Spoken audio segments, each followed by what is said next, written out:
The On Target Institute presents a teaching from the Men on Target small group curriculum. Now with today's session, On Target founder Vince D'Acchioli. Hello men, and how you doing? Welcome to Men on Target Session 39. It's so good to be with you, and I want to remind you to please go to otm.co and download the handout materials for these important sessions. You'll really like the resource, and I think it'll really help you. In our last session, we finished up a man in his time. Now we're going to be talking about a man in his money, part 1.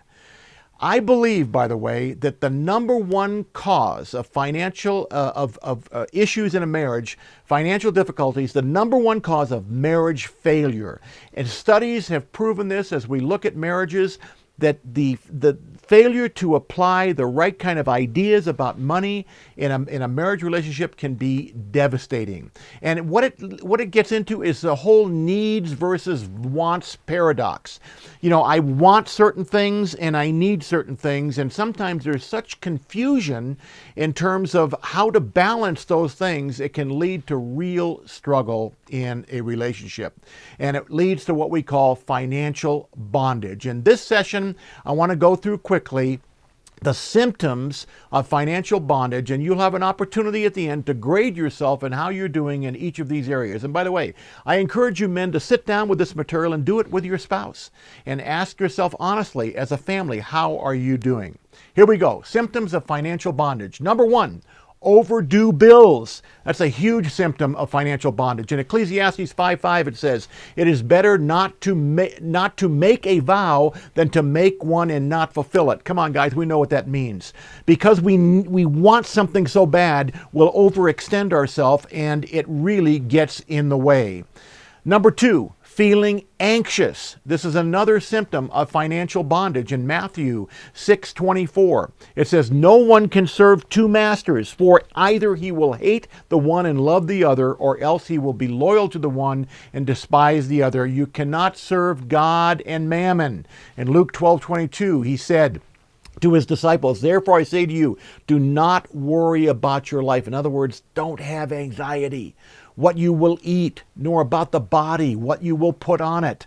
Don't be anxious, guys. It wages war between your spirit and your soul. In Luke 12:31, it says what? "Seek his kingdom, and these things will be given to you as well." Not all the things you think you want, but all the spiritual kinds of things that you really, really need to have.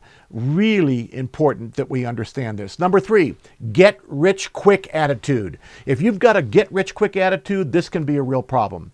Proverbs 28:20 says, "A faithful man will abound with blessings, but he who hastens to be rich will not go unpunished."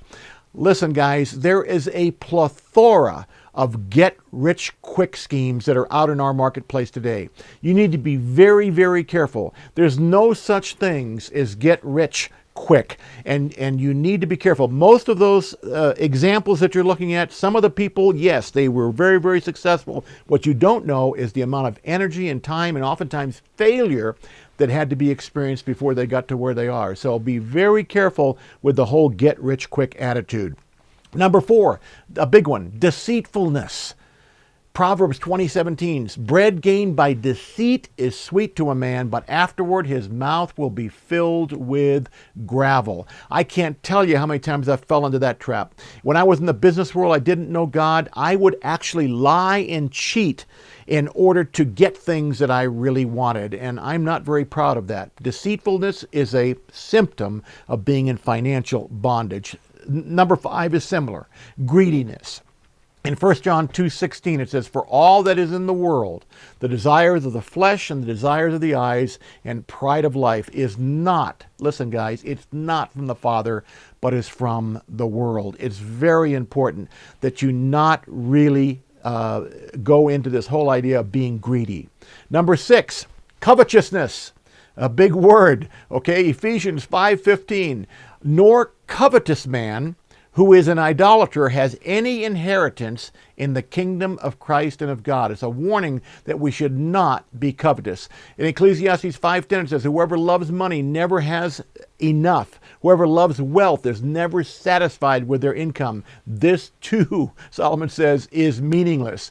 He says, as goods increase, so do those who consume them. And what benefit are they to the owners except to feast their eyes on them?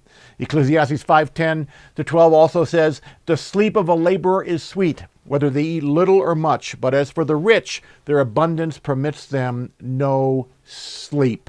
So this whole idea of coveting and really desiring, this whole idea of really having to have, can really get in the way. And Solomon realized that, and he talked about it in Ecclesiastes.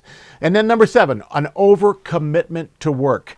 This is important too. Proverbs 23:4 says, do not overwork to be rich because of your own understanding. Cease. I remember one time, and I was in the business world, and before I came to know the Lord, I would say I lived to work. But there came a time in my life when I began to understand some of these principles, and I changed, guys. I now can honestly say that I work to live. I don't live to work. It's not about the work. It's about, I go to work and I do the things I need to do because it's necessary for me to be able to live a life that is pleasing to the Lord. But you've got to have the proper perspective when you're doing these things, okay? So be careful of an overcommitment to work. That'll really get in the way of a healthy relationship with your wife and your family. Number 8, financial superiority. This can be a problem too. Proverbs 18:11 says this, the wealth of the rich is their fortified city. They imagine it a wall too high to scale. And I remember back in the early days as I was coming up in the business world, I had to have a certain kind of car. Why? Because of what it communicated. It communicated to people that I was wealthy, that I had it together, and I had this financial superiority attitude in my life, and it was a way of communicating that helped with my own insecurity. You need to ask yourself the question, are you the kind of person that has that kind of attitude and that kind of financial superiority going on in your life? Very dangerous. And then number 9 is a failure to give to others.